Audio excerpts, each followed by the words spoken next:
T'as sûrement déjà fait des régimes, tu t'es privé, t'as compté tes calories et pour autant t'as pas eu les résultats ou alors t'as perdu du poids que t'as potentiellement repris par la suite et t'es encore là cette année à chercher une solution pour perdre du poids avant l'été. Et du coup t'en viens à penser que c'est toi le problème, que c'est ta génétique, que dans tous les cas tu n'y arriveras pas, que dans tous les cas tu reprendras du poids. Mais non girl, c'est clairement pas toi le problème. T'as la déterre, mais t'as juste pas la bonne méthode. Donc bienvenue dans cette nouvelle mini-série. Je l'ai appelée On s'en fout du poids, ce qu'on veut, c'est des résultats, parce que c'est clairement ma vibe et ma façon de penser. Et aujourd'hui, on va parler principalement de pourquoi les régimes classiques échouent, ou alors pourquoi t'as des résultats que tu n'arrives pas à conserver passer l'été, et surtout comprendre qu'est-ce qu'une alimentation équilibrée, quelle va être la méthode qui te correspond. Alors je te dis tout de suite, dans cette mini-série, je vais pas te dire quoi manger, en quelle quantité, tout simplement parce que je ne te connais pas personnellement. Par contre, le but de cette mini-série, c'est de parler de sujets qu'on ne voit pas assez autour de la perte de poids et qui sont indispensables pour avoir des résultats et des résultats tenables sur le long terme sans plus jamais faire l'effet yo-yo. Ok, donc dans la première partie, on va voir pourquoi les régimes que tu as déjà essayés, et ce, peu importe le régime, n'a pas fonctionné ou alors tu as perdu du poids et tu l'as repris par la suite. Du coup, la première raison, ça va être que ce sont des régimes qui vont être trop drastiques, dans le sens où le déficit calorique va être plutôt important pour être sûr que tu aies des résultats et que tu aies des résultats rapidement. Sauf que tu vas manger en petite quantité,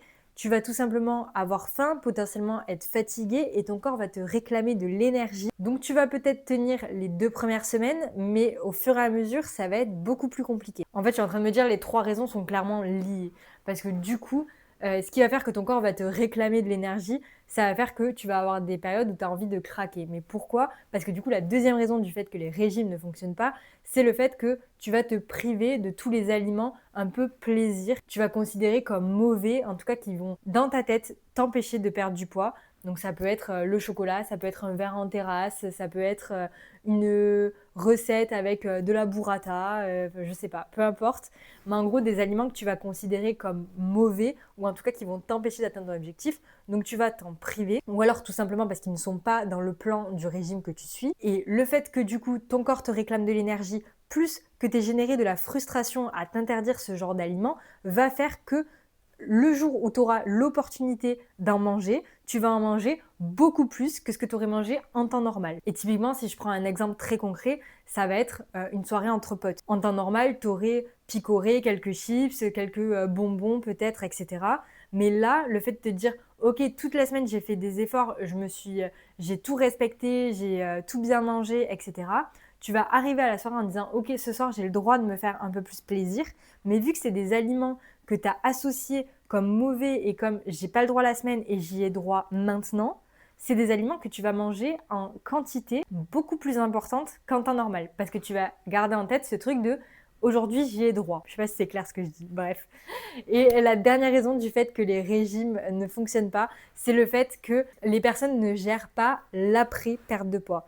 Et c'est hyper important parce que dans ce genre de régime, le fait que ce soit un déficit calorique important, qu'il y ait de la restriction et que bien souvent il y ait beaucoup plus de sport que ce que tu ferais à la normale, fait que le jour où tu as atteint ton objectif, ou en tout cas tu te sens mieux dans ton corps, tu reprends tout simplement tes habitudes d'avant parce que cette routine sportive de 6 entraînements par semaine et cette salade le midi que t'aimes pas du tout, tu vas pas la garder à vie en fait.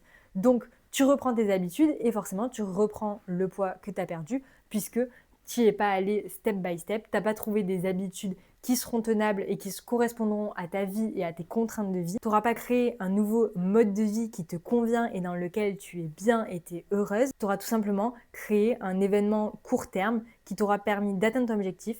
Et une fois que tu l'as atteint, tu passes à autre chose, tu reprends ta vie, tu reprends tes habitudes et du coup tu reprends le poids. Maintenant, peut-être que tu as déjà conscience que ces régimes ne fonctionnent pas et du coup tu fais en sorte de tout bien faire, mais t'as pas les résultats que t'attends. Donc maintenant, je vais te lister 5 raisons pour lesquelles c'est possible que tu aies l'impression de tout bien faire, mais pour autant que tu n'aies pas les résultats. Et d'ailleurs, je serais curieuse de savoir en commentaire dans combien de points tu te retrouves. Bon, la première et la plus classique, celle que je vois la plupart du temps quand les filles rejoignent mon accompagnement, c'est le fait de manger sainement, mais pas équilibré. Donc on va revoir la distinction entre les deux.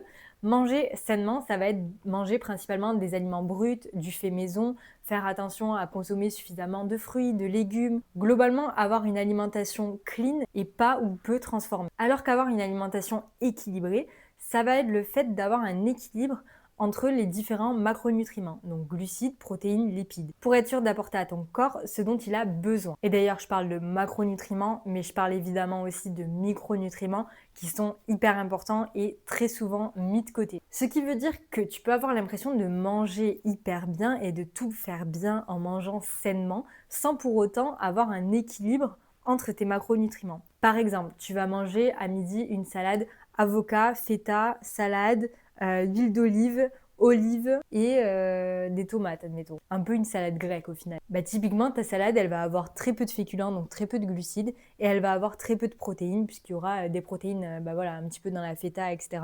Mais ça ne sera pas du tout une source de protéines suffisante pour un repas complet. Donc là, tu vas manger sainement, mais tu vas potentiellement manger beaucoup plus de lipides et donc de matières grasses, même si c'est hyper important pour ta santé, et pas suffisamment de glucides et de protéines. Le deuxième point, c'est que tu vas aller chercher vraiment les détails des détails avant même d'avoir une base solide.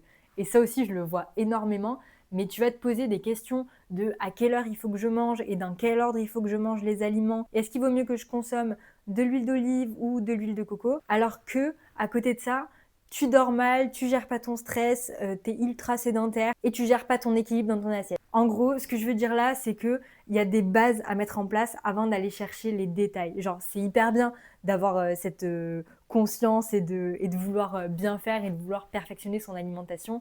Mais en fait, si aujourd'hui, tu n'as pas les résultats que tu attends, commence par te focus sur le global, sur les bases, avoir des bases solides avant de t'intéresser aux détails. La troisième raison, et que je vois aussi ultra souvent, c'est le fait que ton total calorique est beaucoup plus élevé que ce que tu penses. La première possibilité, c'est que tu fasses ultra attention tout au long de la semaine, mais du coup, tu vas te restreindre tout au long de la semaine et le week-end, tu vas lâcher prise et te faire plaisir et tu vas faire des repas qui vont être beaucoup plus élevés en termes de calories. Sauf que ton total calorique, tu ne le vois pas sur la journée, mais tu vas le voir plutôt sur une moyenne de ta semaine. Et en fait, si toute ta semaine, tu as été clean et que le week-end, tu montes hyper haut, c'est possible qu'à la moyenne de ta semaine, tu ne sois tout simplement pas en déficit calorique. Et la deuxième possibilité, c'est que tu oublies certains aliments dans le fait de compter tes calories.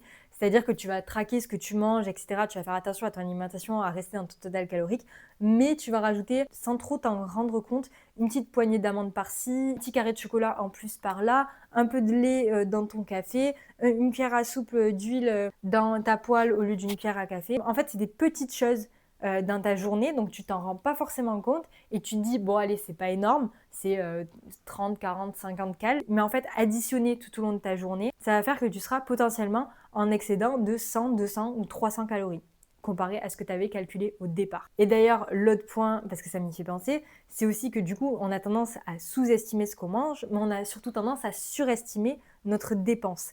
Et non, c'est pas parce que tu t'entraînes 4 fois par semaine que tu n'es pas sédentaire si tu passes ta journée derrière ton bureau. Donc n'oublie pas que ta dépense quotidienne est aussi hyper importante et du coup fais attention à ne pas surestimer et sous-estimer cette balance. Je crois que je vais avoir un point de plus, mais du coup, le prochain point, c'est que tu n'as pas de stratégie claire, tu sais pas vraiment où tu vas, et du coup, tous les lundis, tu recommences à peu près au même point, ou alors pire, tu vas faire en sorte de changer, genre tu ne vas pas voir les résultats dès la première semaine, du coup, toutes les semaines, tu vas faire des modifications, et au final, tu ne sauras pas réellement ce qui marche ou pas sur toi. Et le dernier point qui va peut-être faire un peu mal, mais je suis obligée de te le dire, c'est pas en faisant tout bien pendant 3 semaines que tu vas perdre les kilos que tu as pris ces 3 dernières années. Et je dis pas du tout que c'est impossible et que tu vas pas perdre ces kilos. Je dis juste que si tu veux construire un physique sur le long terme, il va falloir que tu sois patiente parce que c'est un mode de vie que tu vas construire pour faire en sorte de ne pas les reprendre derrière. Et la plupart des gens qui ne voient pas des résultats significatifs en 3 semaines abandonnent et du coup tout simplement se disent que ça ne marche pas, que c'est leur génétique et leur morphologie et que ça ne sera pas fait pour eux. Alors que girl, vraiment, continue. Si tu fais vraiment tout bien, il y a zéro raison pour lesquelles tu n'aies pas de résultats. Donc, une alimentation équilibrée, c'est une alimentation où tu apportes tous les macros et micronutriments dont ton corps a besoin.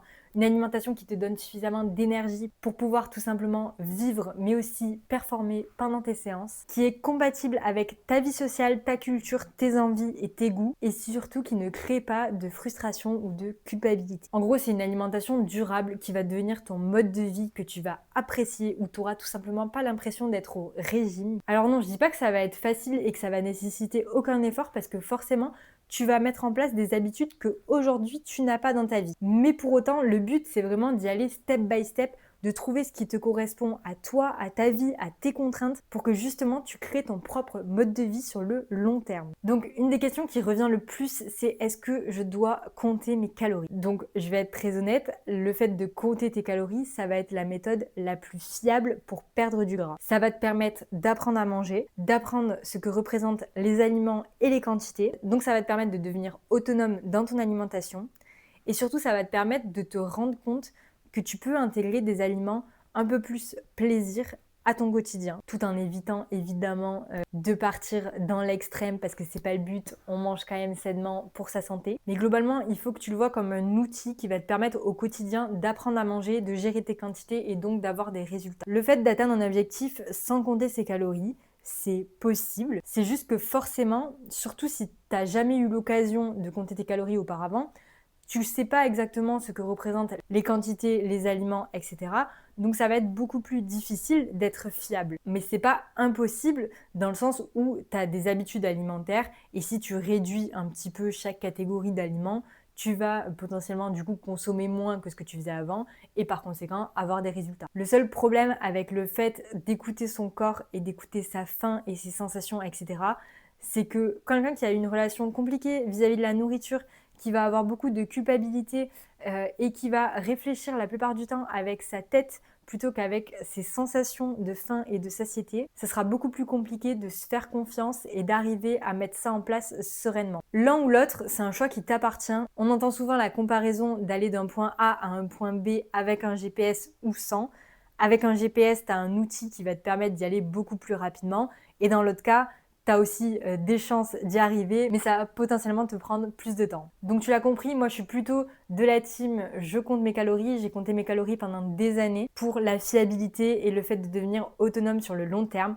Malgré tout, je sais que ça représente des contraintes. Pour certaines filles, ça vient créer du stress. Et souvent, au début, on ne sait pas exactement comment ça fonctionne. On a beaucoup d'aliments identiques et du coup, on se retrouve un peu perdu.